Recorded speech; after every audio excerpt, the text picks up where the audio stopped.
Good morning. Thank you for joining us for the second panel discussion of IMKL Series 4, with a focus on renewable energy, decarbonizing Malaysia. First, an introduction. My name is Max from Macquarie, and I'll be the moderator for the second panel discussion for today. For this session, we'll be focusing on the various opportunities and challenges faced by investors, as well as market players in the RE space here in Malaysia. We'll explore how the domestic market fares in comparison to other countries and regions, and discuss policies, incentives, opportunities, as well as challenges for investment into the RE space. To help us understand this, we have three experienced speakers for this discussion who will share with us their insights as well as their thoughts on the industry. First on our panel is Mr. Raghuram Natarajan, the CEO of Blue Leaf Energy. Blue Leaf Energy is a portfolio company of the Macquarie Greens Investment Group, and it specializes in the development, finance, construction, as well as operations of renewable energy and the storage assets space within the Asia-Pacific region. It also offers corporate solutions as well as commercial asset management services. Blue Leaf have developed, built, and operated approximately 2 gigawatts of solar capacity globally, including 500 megawatts in the Asia-Pacific region. Over the next 5 years, Blue Leaf aims to develop another 5 gigawatts of renewable energy. Our second panelist is Encik Yusrizal from the Managing Director of Tanaga Renewables Sdn Bhd. TNB Renewables is a wholly owned subsidiary of Tanaga Nasional with a focus on the asset management, operation, as well as investment into the RE space. It is a key subsidiary to spearhead the RE growth with a target to achieve 8,300 gigawatts of RE portfolio by 2025. And finally, we have Mr. Yao Si Yuan, the Director of MegaFirst Corporation Berhad. MegaFirst is a listed company on Bursa Malaysia with major investment and exposure into the RE space. MegaFirst operates 260 megawatts of hydropower plant in Laos and is so involved in installation of rooftop solar projects here in Malaysia as well as Cambodia. Thank you so much, gentlemen, for joining us today for this discussion. Just a quick reminder before we start, for any of your audience, if you would like to have any questions, feel free to type in the Q&A session and we'll address it throughout this session. Without further ado, let's begin our session. Let's start maybe with Encik Yusri. Let's start with an understanding of the RE landscape in Malaysia. As you know that TNB has a target to achieve about 31% of total installed capacity by 2025. Can you share with us how does the Malaysian market and the landscape compare with the other regions in the market, considering that TNB is also involved in various jurisdictions as well as investments into the RE space? Thanks, Max. Good morning, everyone. Thank you for being here today. Thanks to Macquarie for having me today and Bursa Malaysia as well. The Malaysia market within the region, I think, is one of the better ones, the target for investors. Besides, as some of us might know, the Vietnam market. TNB's aspiration to grow to 8,300 megawatts by 2025 includes development outside of the country. So that 8,300 is not only looking at Malaysia market, but also the Southeast Asia market plus the UK and the Europe market that we are already in right now. We are also making our presence in India as well as Turkey, but we believe that the UK, Europe plus the Southeast Asia market will be our immediate focus areas. At the same time, looking at potentials within the other places as well. Looking at the Malaysian market, I think year in, year out, since 2016, the regulator, the ministry is, without fail, releases the LSS bid program. So throughout these 4 years, I think LSS 1 to LSS 4, we have already in total awarded slightly over 2,000 megawatts, around 2,260 plus megawatts, if I'm not mistaken. Of that number, I think at least half are already connected. The LSS3, which consists of 500 megawatts, should be coming soon. I believe they have a timeline towards the end of this year. We should be expecting a bit of delay due to COVID, but we do believe that this 500 megawatt to be connected soon. There are a few other LSS2 even which are yet to be connected, but we also believe those will be coming. LSS4, right now, I think we have announced the award. I mean, we being the Suruhanjaya Tanaga, the Energy Commission, announced the award earlier this year. Approximately 1,000 megawatt has been awarded, but it's a bit of a challenge right now. TNB Renewables being one of the winner selected in the bid with 50 megawatts AC award. Also talking to various other winners to find ways to manage this current module price spike. So those, I believe, everyone, not only in Malaysia but also elsewhere in the world, are looking for solutions within this 1 or 2 years' time to come and be able to complete the award.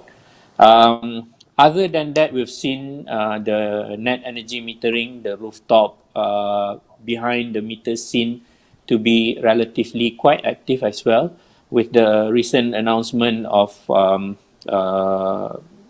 export limitation to Singapore.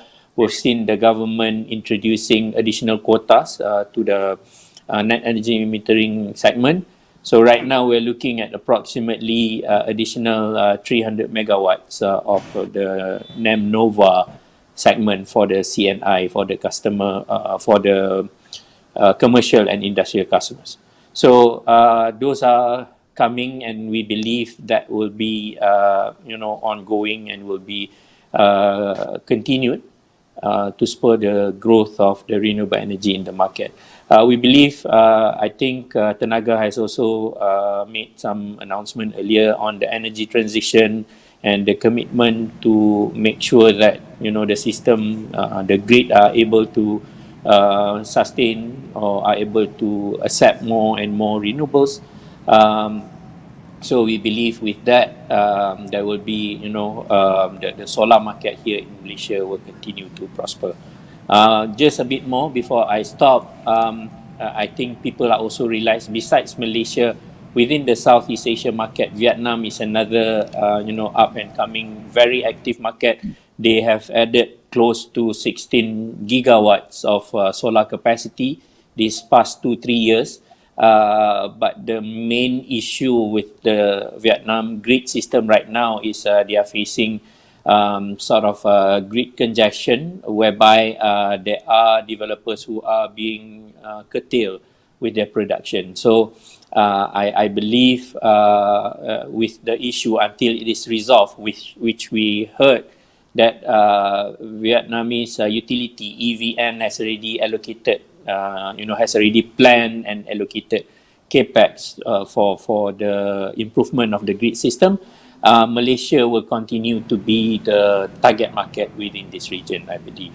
So I'm not quite sure right now on LSS5. There has been market talks that it will be coming soon, but we are not clear on that, and we do hope, as developer, we do hope those bidding will continue as planned. So that's it from me, a bit on the market that we are looking at right now. Okay, Thanks, Max. Thank you, Encik Yusrizal. Yeah, maybe just a follow-up question on that. I think you paint a very good insight in terms of development and the progress of the RE space in Malaysia. Obviously, with Tanaga's involvement as well in the Singapore as well and the Vietnamese market, and you also have mentioned there has been an issue in terms of the ability of the grid to actually take on all this new renewable energy. How would you say, in terms of the progress of the Malaysia's RE development space, would you say that it has taken into very good consideration as well of the grid integrity here compared to, let's say, the markets that Tanaga operates in as well? Okay. If we look back a little bit, I mean, just right before Vietnam, California faced what people call as dark curve phenomena, whereby they had issues towards the end of the day. As the sun goes down, they are scrambling for the gas turbines and the other thermal units to be started to compensate the drop, the fast drop in solar towards the end of the day. So that happens in California first and foremost. Then it happened in Vietnam right now. The solution in Vietnam would be to impose that curtailment to the output of the solar plants to manage the grid system. Although people said that Malaysia system are being a bit more stringent and a bit slow to connect the renewable energy, the intermittent renewable energy, especially solar, as well as recognizing the potential, the resources which is widely available here. I think what the regulators and the utility, especially our parent company, and before I go on that, I think I would like to make it clear that we are always on what you call an arm's length transaction. Whatever that is imposed to everyone in the system will be imposed equally to us as well. And as you can see, the bidding program are administered by ST. So coming back to the matter at hand, I think although we are being a bit slow in terms of the adoption, but we try to make sure, Malaysia tries to make sure when we approve the investment, it will be good for the investor, it will be low risk for the investor. It is also reflected in the PPA, in the Malaysian PPA, that there is what we call as a deemed electricity generated clause. This is quite widely available in the Middle East and here in Malaysia, whereby if the grid system is not ready to accept the power by the solar plants, they only have up to 7 days in 1 year to deny that. So whatever happens, if the solar plant is ready on the 8th day, the utility will have to assume that the energy is being taken and they have to pay the investor. So this is lacking in Vietnamese EVN's PPA, whereby there is no such clause. So you once you are curtailed, then it's really time and also the improvement of the grid will dictate when you can be able to generate and supply the full energy to the grid. So we thought that this is being addressed accordingly. We do have proper protections, especially for the investors in Malaysia. And as you can see from LSS1, LSS2, especially LSS3, and also LSS4, it is always oversubscribed. And if I'm not mistaken, the subscription level to the award number was as high as 13 times for LSS3, and LSS4 slightly less, but still on the high side. So it shows, investors' confidence in the Malaysia large-scale solar bidding, and I think to a certain extent, the regulatory framework is there. The supporting the PPA, the financing in the country is there to allow for this to happen at a high level and very successful so far. Right, thank you, Encik Rizal. I think that's really insightful. I think to understand that there are some terms in the PPA that actually do ensure a good returns as well as a protection for investors. And so it's great to hear that we have also seen a lot of oversubscription as well for the LSS project, which means that there's a lot of interest from investors. Yeah, maybe now we just pivot to Mr. Ram. Maybe just given the Blue Leaf's experience as well as the portfolio of planting up about 2 gigawatts of solar plants around the world, can you share with us maybe from your experience of how the Malaysian markets compare, as well as your experience of some of the more interesting developments as well as challenges for the other markets as well? Good morning, everyone. Thanks for having me here. Great to meet you. Max, I think certainly I'll just add on to what Mr. Yusrizal mentioned. I think Malaysia has probably been one of the long-standing proponents of RE within the region since the establishment of the Sustainable Energy Development Authority. and the various ministerial activities with a coordinated approach towards having a renewable energy policy framework since the last decade.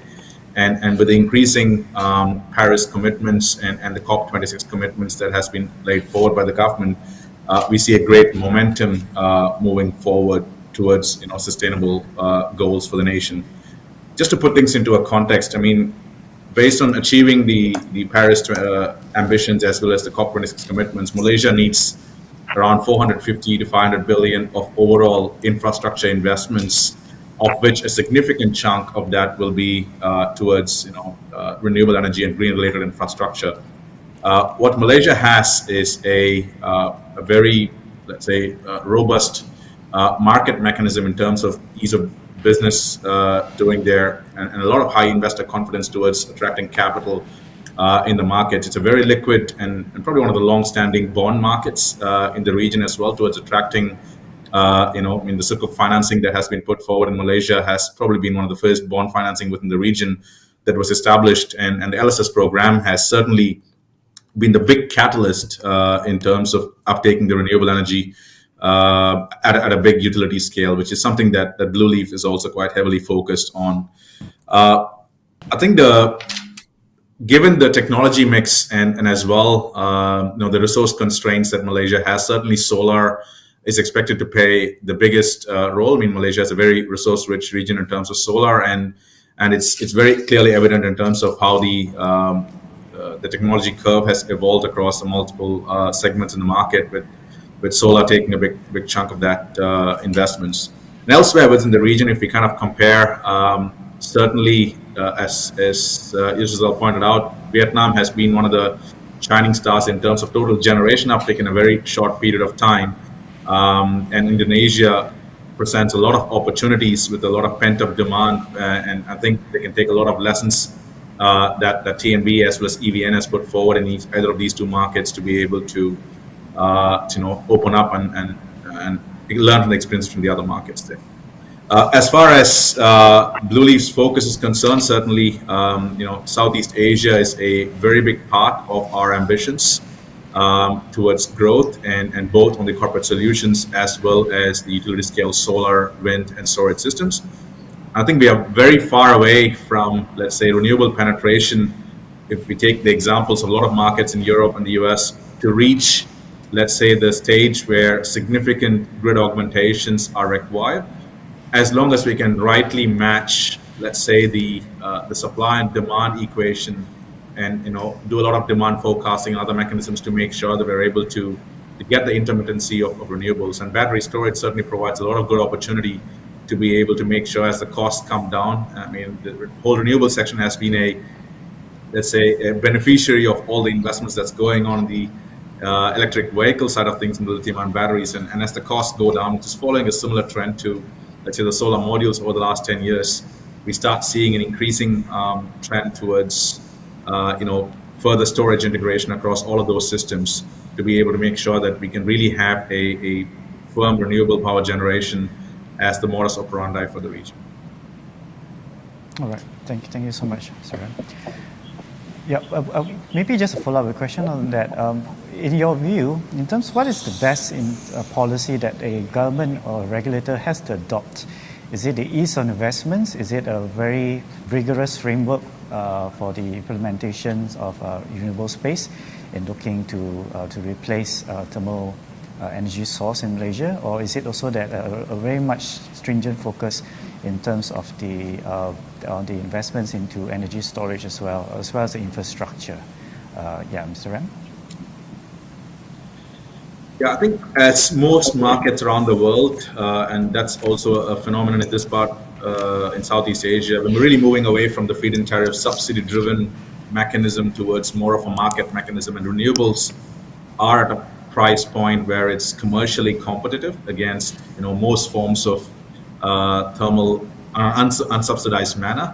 So I think as long as we're able to create a level playing field and a fair market mechanism, renewables can really be able to compete in most of the markets that we are active in, and particularly also in Malaysia. I think what is important as we are migrating from, let's say, a subsidy-driven market to more of an auction or rather capacity-driven market, having let's say, stronger regulations and policies to make sure and putting up the right framework to be able to attract investor confidence is quite an important element. Again, the LSS framework is a classic example of being able to discover prices has been going in one direction as far as it's going to be able to be very competitive. And in order for us to keep that momentum going, having a very predictable and robust framework is quite an important element, because that gives a lot of investors certainty towards future, let's say, integrations. I think what is important and as a lesson to be learned across all markets is the grid upgradation will have to be planned ahead of time compared to when the renewables are kind of coming in, and putting in the right kind of investments into the infrastructure to be able to accommodate the renewables coming in is going to be quite an important, let's say, lesson learned for most markets. Again, TNB is doing a fantastic job in terms of being able to manage that reserve margins. I think moving further as renewables become more and more mainstream in terms of the energy mix, I think it's important to make sure that we are also creating a robust framework in terms of market liberalization frameworks. That is also a mechanism. Certainly, unbundling of the transmission as well as the generation side to be able to create a fair market mechanism is quite an important element to also make sure that we are really increasing private investors to participate in the market and being able to increase the capacity at a rapid pace. As I talked about earlier, 450 plus billion investments are needed in the infrastructure, and of which, let's say, more than 30 to 40 billion of that will have to be on the generation piece. And in order for us to accelerate that in such short period of time, it's important to make sure that we're acting in a more coordinated manner and really able to create that policy and framework to be able to drive the capacity. Creating more certainty is always the best way to attract more investments into the market, and whatever the government can do to be able to do that is the best way. All right, thank you. Yeah, maybe just a clarification. When you say about 400 to 500 billion in terms of infrastructure investments, how much of that would you say would be on the upgrade of the grid? So, typically, I think out of the 400 to 450 billion, let's say roughly 10 to 20% of that will be dedicated towards the generation piece and the grid upgradation piece. So we're talking about, let's say, around 30 to 40 billion to reach that 31% target on the generation piece, and roughly twice that kind of investment volume towards grid infrastructure over that period to be able to make sure that we can sustain that momentum. Okay, great. Thank you so much, Mr. Ram. Yeah, maybe we can pivot to Mr. Yao from Mega First. I think maybe this question will be directed both to Mr. Yao as well in Encik Yusri, because as we all know that both your companies has participated in the bidding and tender process for LSS4. Maybe can you share with us in terms of the experience, how's the process has been like, and maybe some of the challenges that you think that you have faced in terms of securing some of the bids for LSS4. Yeah, maybe we start with Mr. Yao. Good morning, everyone. Thanks, Max, for having me today. Tanaga first actually participated in the LSS3 bid.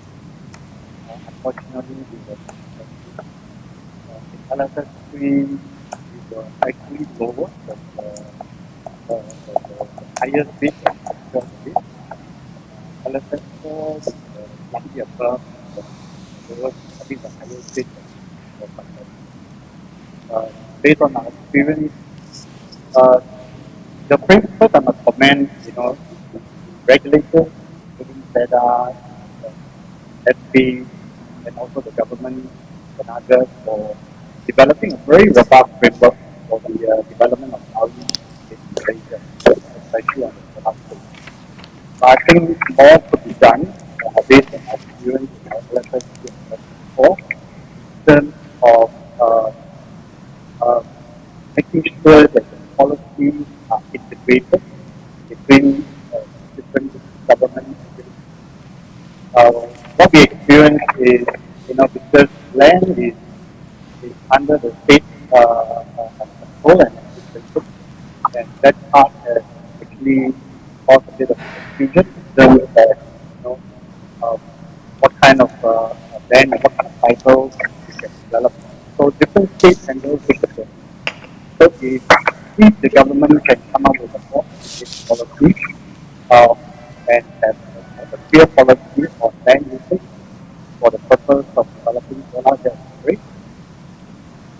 The other part is, obviously the policies that are set up by the SC, to me, is very good. They are trying to promote local participation.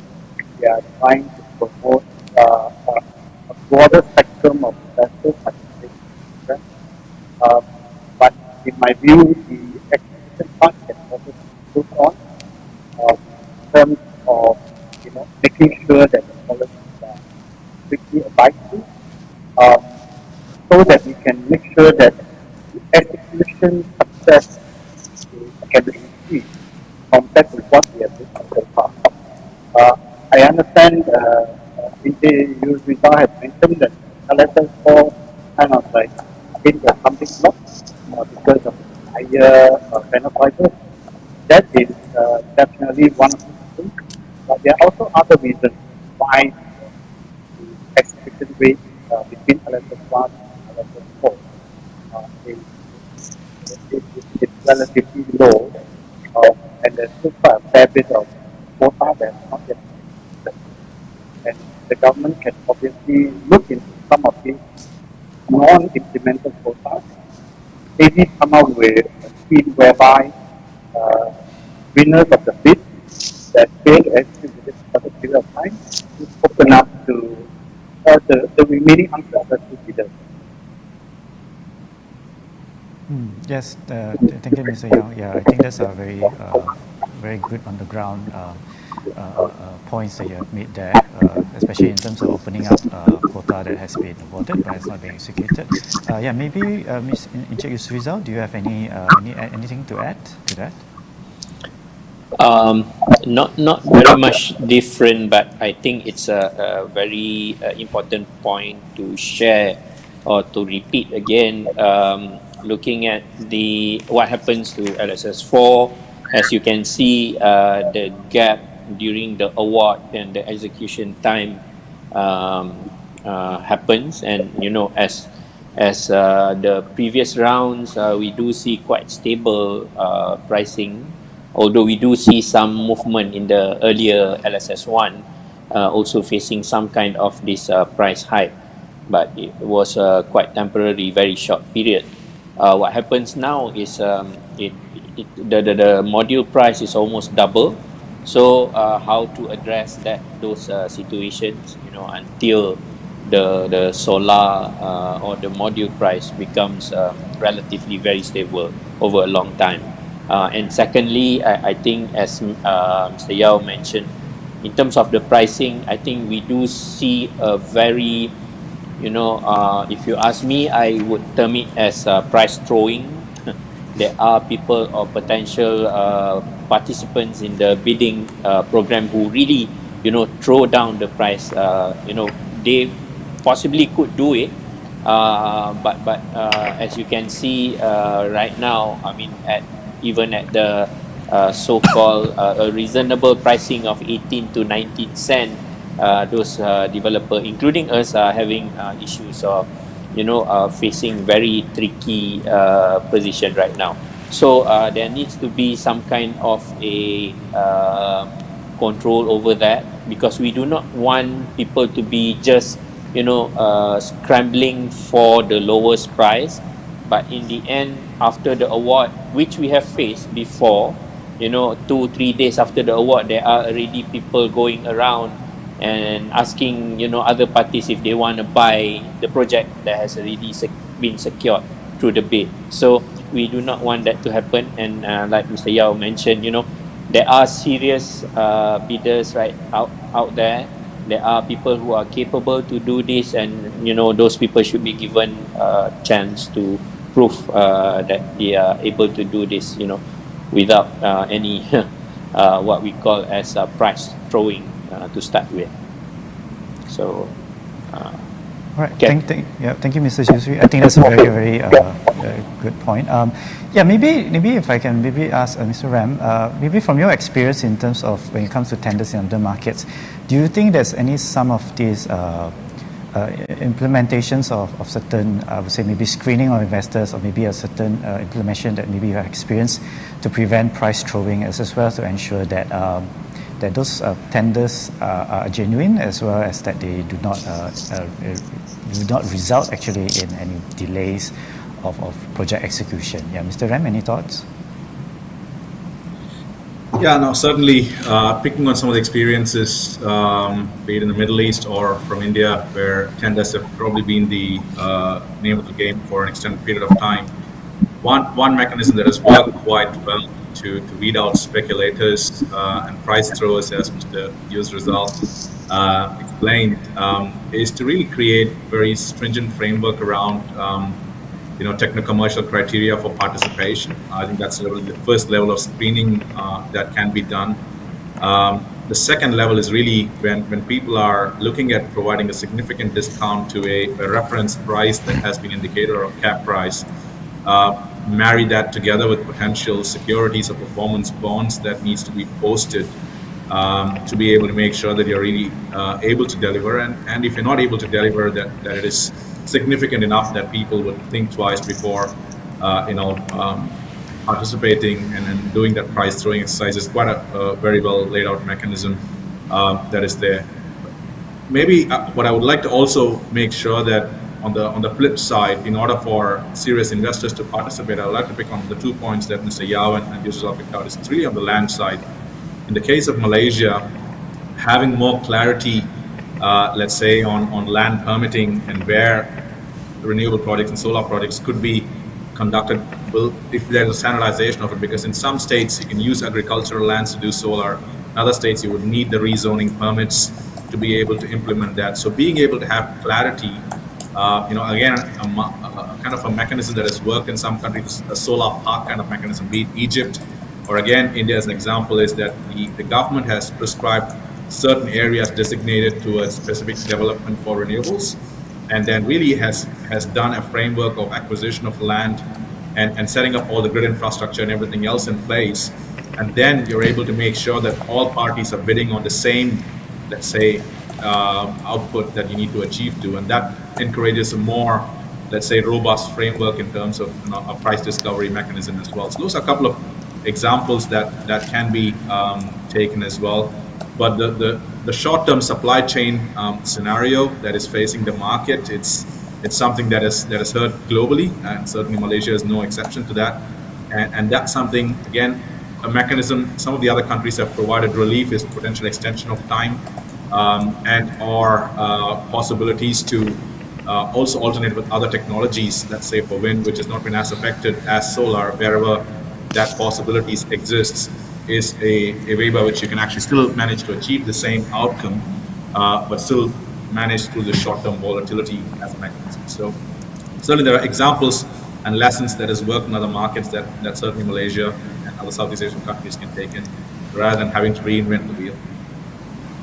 Thank you so much for that insight. I think that particular insight into the Egyptian market of having a specific area for infrastructure it's been really helpful in maybe helping us to develop a more rigorous in terms of aspect in terms of renewable energies. I think maybe one of the discussions as well that we just had is that the challenges in terms of for solar players is also the solar panel prices.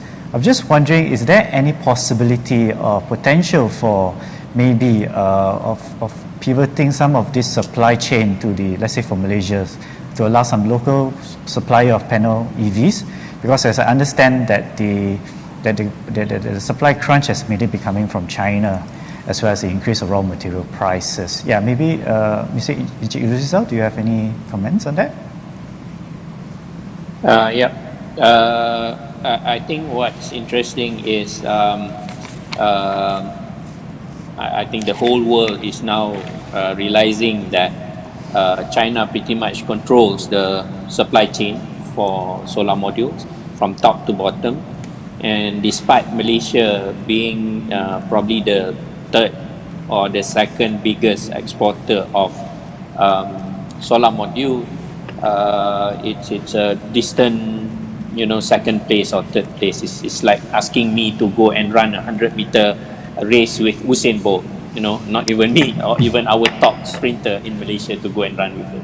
So it's going to be a very far, gap, a very large gap there. One option, I think, what the players are looking at is, looking at other options, other technology, for example, thin film, which is also available here in terms of manufacturing facility. That is one thin film manufacturer based in Kulim. I think most of us know who. That's an option which most developers are looking at to address the situation. In terms of buying from the local manufacturing facilities, the local output meant for export mainly, and I think I've shared this few times in few of my webinar session. In round one LSS, we went to one manufacturer based in Penang, asking if we are interested to buy your module from Penang factory rather than having it shipped over from China. They said it's possible, but we are going to have to pay additional at least RM 300 ringgit per module, and you just can imagine for a project with 200 over 1,000 modules back then in LSS1, it'd be very costly to us. So, looking at that, I think in a short term to address that, I do agree with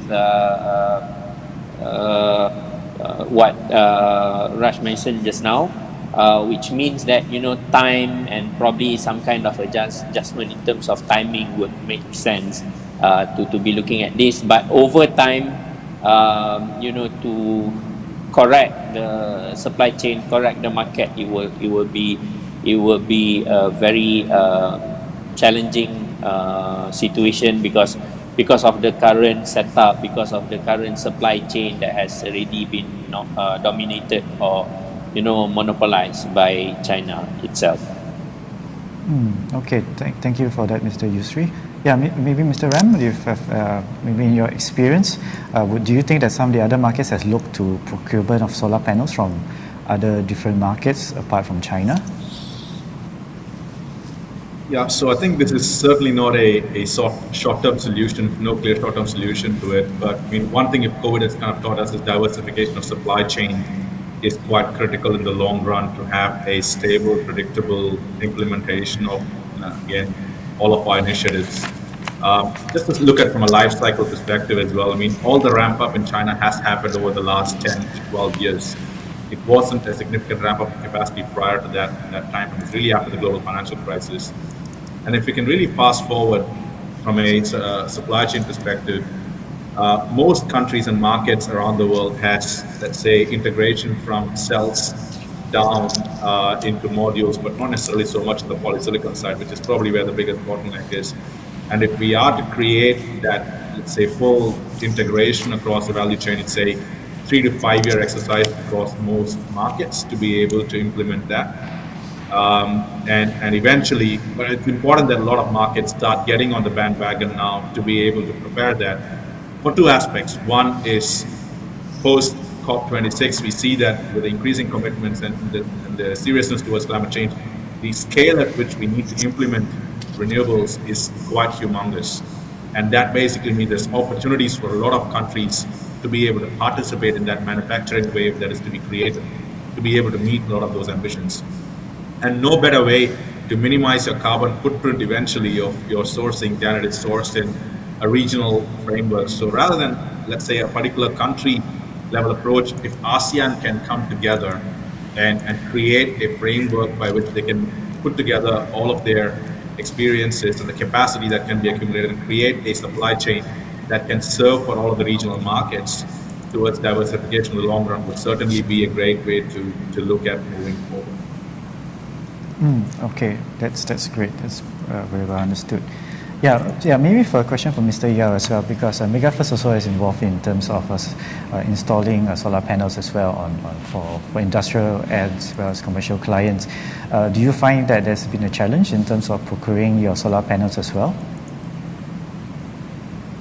In our case, we don't have a very difficult position because ours is a CNI rooftop solar project, and as such, we are able to to hedge ourselves by securing the supply at the time that we sign a contract with the developer.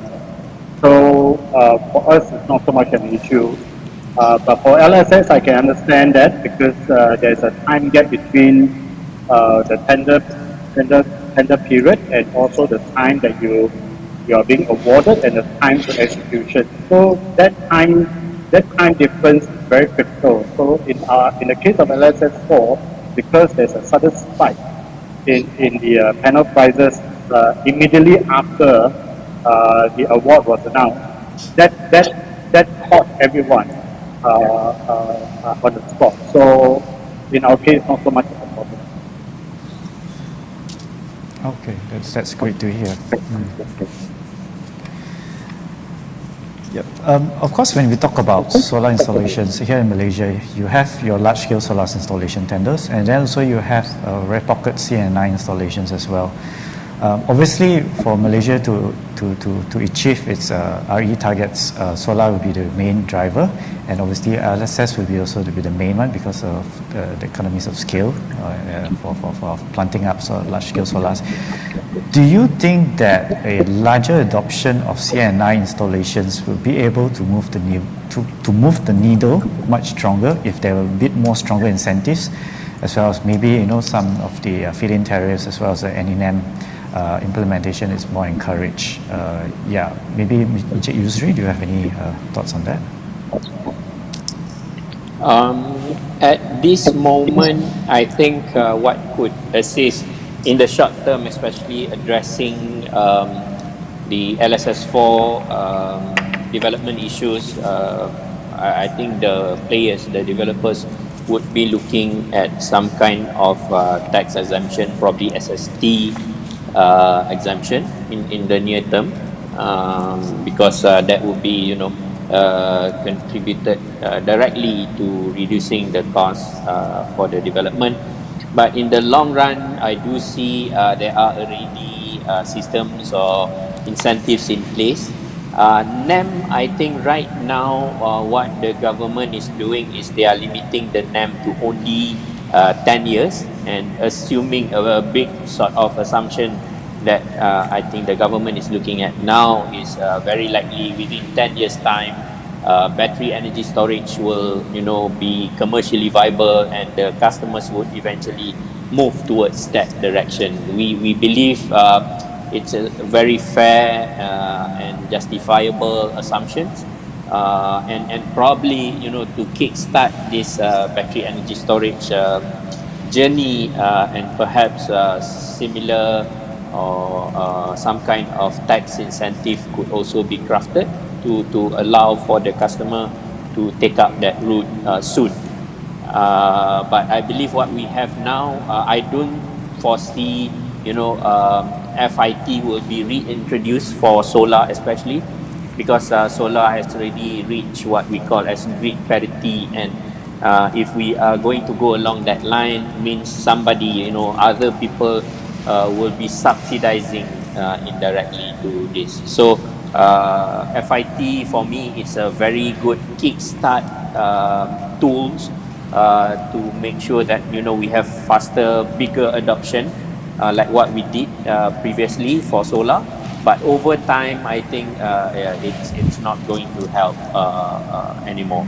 So what we are looking at now is probably some kind of tax incentive, and maybe over time, something for the battery energy storage, or perhaps attracting manufacturers of battery energy storage over to the country to make sure that we can benefit from them being very close and very exist in the market that we are in. All right. Thank you so much, Yusri, for that insight. Yeah, maybe just a question that in terms of obviously with more competition, especially in solar tenders, do you think that the returns, also given the higher cost of maybe procurement as well, do you think the rate of return for solar projects has come off to a level where not a lot of market players are interested, or do you think that demand is still very strong? Yeah, I mean, maybe Mr. Ram, you have an insight on this? this is a curve that every market goes through as it gets to a maturity. Returns start going to the lower levels, and that's reflective of the competition. I think the oversubscription rate that Mr. Yusril talked about in all the other standards really talk about still how much demand is there in terms of capital searching for the right projects. So I think there is still an active demand, but I think what is important is it's important on both sides, both from the investors and the project developer side, to innovate. And this is where relying on a pure play solar only side of things is probably not the way to go, and having able to combine and hybridize technology. I mean, what we want renewables to get to is from a small portion towards more of a main driver towards the energy system, a significant percentage. And for that to happen, you will need to start having more and more integration that needs to happen. That brings together with it some additional opportunities. Right now, the framework doesn't allow for those multi-technology hybrid tenders, around-the-clock tenders. These are the kind of things that a lot of other markets are getting towards, where renewables are competing head-on against, let's say, gas, coal, and thermal to be producing the 24/7 supply. And we can see that it makes commercial sense in a lot of other markets. And if we can create those kind of frameworks also in Malaysia, so I think we can certainly start seeing those additional, the moment the projects get more complex, then automatically those things also bring about potential other returns and opportunities that investors can get into. So the plain vanilla solar only is probably getting towards I would say, bit of a race to the bottom, but that's probably where the market innovates itself to be able to provide other opportunities, and the investors will eventually adjust to those segment as well. I think the other key element to look at as well is more of a holistic view of development, rather than just separating this out on purely on the generation side. How can we enhance with, let's say, increasing EV penetration into the market and so on? That kind of creates its own system stability related topics. So I think that's probably where we need to start looking at further beyond, in terms of how we can, the generation is one piece of it, but how do we solve the overall aspect, energy efficiencies and other aspects, to make sure that we can create a more holistic, let's say, decarbonization of the energy system that needs to be done. And that's really what provides a lot of opportunities for investors moving forward. Okay, that's interesting. Maybe a question for Mr. Yao. As Mr. Ram was saying, is that this is basically a holistic approach to decarbonization as well, because MegaFirst has operations in other business units as well. And have you actually seen or even considered the adoption of lower decarbonization moves in order to help to offset your carbon footprint? And also, given that you're also involved in your solar installation as well, have you actually implemented it within your ecosystem in your group of companies? Well, what we do, I mean, we are looking at opportunities across the region, right? And our primary focus is still on RE. But just follow up on what Ram and Yusril said. I think there's a lot of opportunity when it comes to other schemes other than the large-scale solar farm in Malaysia. We are talking about NEM scheme, but of late the government did talk about third-party access. I thought that is actually a very good avenue to get a lot of MNCs who are very interested to buy green energy. This is happening in a lot of markets, especially like, for example, Singapore or the multinationals. They want to sign a private contract, all right, to buy green energy from an independent supplier. We are actually looking very much forward to that, because that will actually further accelerate the development of RE in Malaysia. There's also a lot of other opportunities other than solar. Of course, wind, we are not, I don't think there's big opportunity in wind in Malaysia, but we also have things like the waste to energy. That has not raised, that was mooted back in 2007, 2008. Until today, there's no first project that actually was brought into the market successfully. So there were complications from a commercial standpoint, also from a regulatory standpoint. Of course, if the government can come up with a more coherent and supportive and consistent policy, that is also an area that we can develop. Okay, that's very interesting. Yeah, maybe Encik Yusri, do you have anything to add, like in terms of what sort of the other? Obviously, we've been talking a lot about solar, but in terms of what is Tanaga as well as the government exploration of other RE technology as well. Right. First and foremost, maybe I would like to comment a bit on Ram's statement just now. What's interesting is, I think if I'm not mistaken, LSS3 and LSS4, bidders are allowed to provide submission or a system that consists of solar plus battery energy storage. However, I think the commercials is not there yet in terms of our market right now.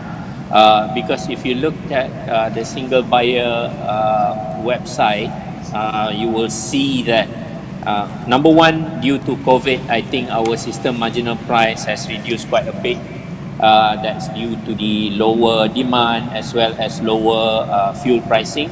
But this is a temporary situation. Over time, we do see there is a potential increase in the gas price, especially gas coal price, which makes the system marginal price expected to go above.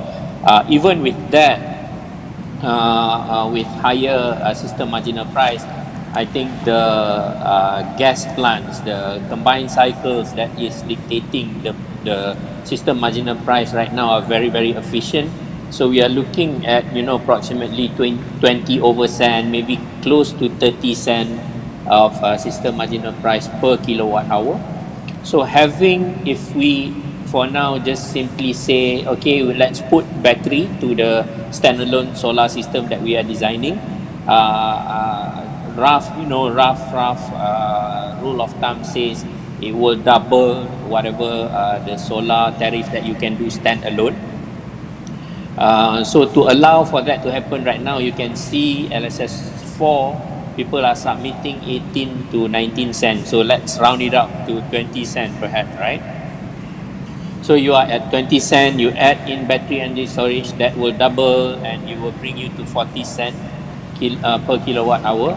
And to allow for round the clock solar, 40 cents will not make sense because during the night the system marginal price is relatively lower. So you might as well right now I'm talking about right now, having a standalone solar supplying energy to the system, at whatever cost that you can do right now, maybe 20 cents, which is far, far lower than the system marginal price that we foresee. But eventually, I think it makes sense as the race towards the bottom, as Ram put it, happens. It will give a bit more headroom for the cost of battery energy storage to come in, and the development of battery energy storage also will contribute towards this, making this commercially viable. As we look at right now, the most viable solution would be lithium ion, hands down. But over time, people are talking about even longer storage in the form of flow batteries and whatnot, which could assist us in being able to say that now we have a 24/7 solution for solar. So and we do foresee this to happen. I don't think it will take 10 years, but between now and 2030, 2031, it will happen eventually, and it will open up. It will be a game changer. You just imagine, even for the behind the meter case, if people have this installed at their home and charge the solar rather than supplying it directly to the grid through net energy metering, charge it and using it during the night, and you'll pretty much be grid free by then. That's what we see. Okay, thank you, Encik Rizal. We have about 5 more minutes left in the discussion. Maybe what we'll do is that we'll maybe ask everyone to maybe give their 3 main wish list in terms of policies or implementation to really grow the RE space. So just to round up the discussion. Yeah, maybe we just start at Mr. Ram. Yeah, so I'll probably start with what the future energy system could probably look like in the case of Malaysia. I think the one important parameter is that it has to be affordable and inclusive, at the same time making sure that the countries can manage their energy security. So that should be the overarching policy. And on the supply side, how this can be achieved is really, phasing out coal. We still have a significant chunk that is to be phased out by 2033, which is a fairly long period of time, and the direction that most countries are going. And I think there is an impetus to probably able to phase out coal faster and increase the overall renewables target, even more ambitious than what it is. On the demand side, that would typically be done by more energy efficiency, and that's a continuous process in terms of how we're going to be able to achieve that. What we're going to start seeing is probably more smarter systems in the future, really, that has a combination of smart grids. You have the blockchains, AI, they're all going to be integrated together. So there's a lot of technological innovation that is awaiting to make sure that the grid is able to adapt together with this digital rather than the analog infrastructure that we had in the past. And I think one opportunity that is still very little, let's say, on paper there's a great concept, but in reality there's not really put up so much as the whole ASEAN integrated power grid. If each countries can really start thinking about it in the context of how ASEAN as a whole can benefit much more and accelerate that energy transition faster than, let's say, each of the individual countries themselves, I think having a very clearly integrated, ASEAN grid and a very robust electricity trading and carbon trading mechanism and putting a real firm price to carbon will be a very key element towards achieving their objectives. And at the end of the day, if I have to say something, the sustainability journey kind of holds immense potential for all countries within Southeast Asia, and I think Malaysia can really be at the forefront of it and leading that transition for ASEAN if they can really lead the way towards a lot of those frameworks that I spoke about. All right, thank you so much, Mr. Ram. Yes, I think we were able to get into the discussion on carbon credits, but that would be a very interesting development that Malaysia is looking to as well. Yeah, how about you, Mr. Yusri? I think going forward, as highlighted by Ram just now, RE will be the focus. One challenge that I think what we have to address is basically in terms of the availability of 24/7 renewables. As probably we all know right now, wind capabilities are a bit limited within this region. But solar with battery, I believe, will provide a solution for us towards that. Other than that,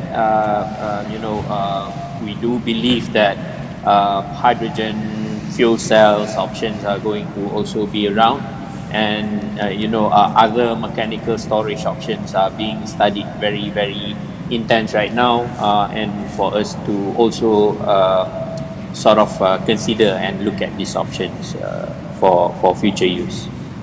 Not to miss another segment that I think would be interesting is the low wind speed segment, which I think could also contribute, although not in a major way like solar, perhaps at least diversifying the resources for us here. All right, thank you, Rizal. I think a lot more aspects we can unpack hopefully in the next discussion. And yes, finally, Mr. Yao, any last comments? Well, I mean, my wish is that in order for the country to achieve the national energy policy target, it will be very good if there's a more integrated and coherent policy across all the government agencies and also the regulators as well, in order for to reduce the risk and also accelerate the adoption of RE within Malaysia. Because we do have very good targets, we do have very good plans, we do have very good framework, but in the execution process, very often we fail to achieve those targets, and that can be mitigated if the country has a more coherent and integrated policy across the entire supply chain. in order to achieve their RE target. All right, thank you, Mr. Yao. I believe that's all the time we have for today. Thank you so much for your insights as well as your sharing of your experience in the RE space, and we hope to see you soon. Thank you.